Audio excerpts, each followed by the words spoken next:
feel compelled to open with a snarky one-liner, but I'm not the greatest comedian. This makes perfect sense because my work, while it can be optimistic, even ecstatic, is not exactly light and fluffy. But neither is the world, and neither am I.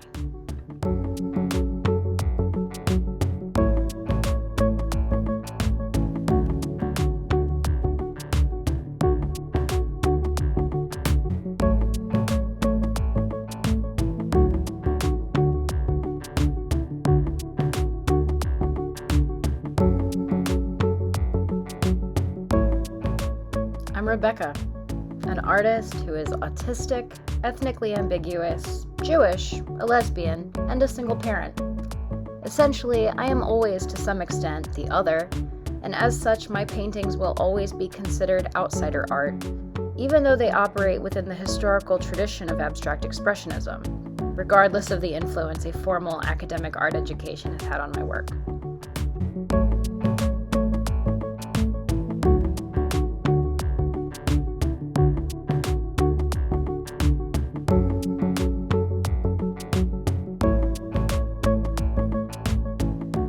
My work explores the unconscious human experience. I convey universal themes like sex, death, love, and joy abstractly, so observers can intuitively access the various emotional and psychological states of each painting, states that transcend race, sexuality, religion, and class.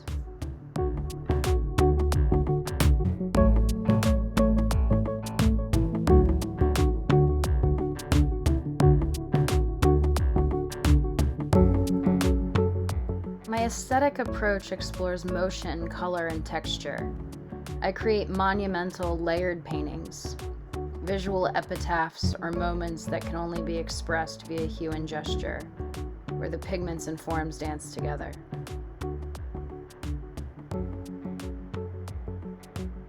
I'm an ambidextrous painter, switching hands and using a variety of tools. My work is visceral and impulsive, charged with tactile application methods, rubbing paint into the canvas, layering wet into wet and wet onto dry, churning brushwork, flinging paint, and smearing loaded palette knives.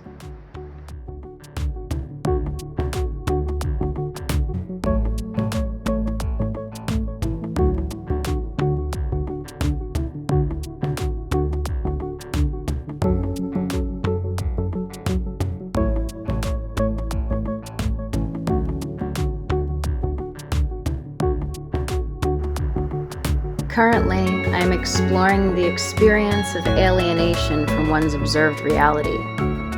Knowing you experience the world so differently than other people is complicated.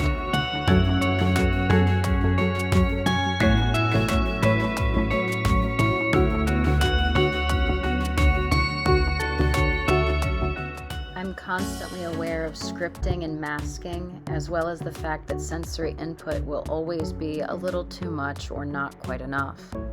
I often wonder if I'm bound to be lonely and/or misunderstood forever, even if I'm surrounded by other people, and even when I'm happy.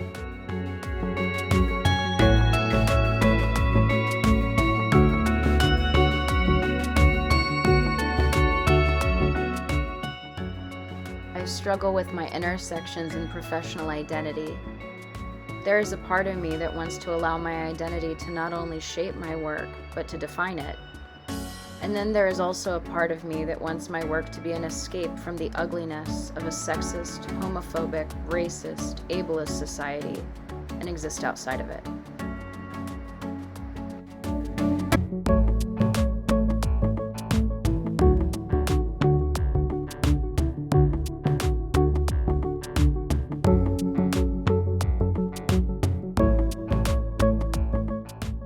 In addition to the large-scale abstract pieces I typically make, I have recently begun a series of small to medium minimalist abstract nudes. I haven't painted the nude female form in over a year, but it used to be my primary subject. I stopped after I received some rather harsh criticism for painting the headless woman several years ago, but no one ever asked me why I painted women without faces and heads and defining features. If they had, They would have learned that I paint women in this manner because I want her to be able to be anyone to the viewer. She is intended to be every woman. She is a celebration of the female form. She is not object, but subject.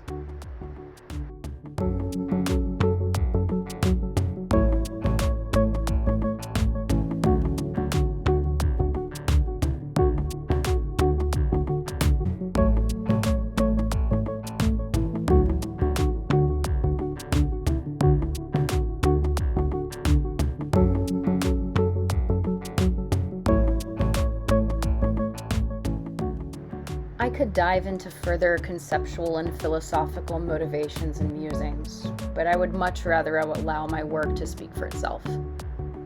I'm actually amazed I had this much to say because I've actually written quite a bit about how words fail me all too often.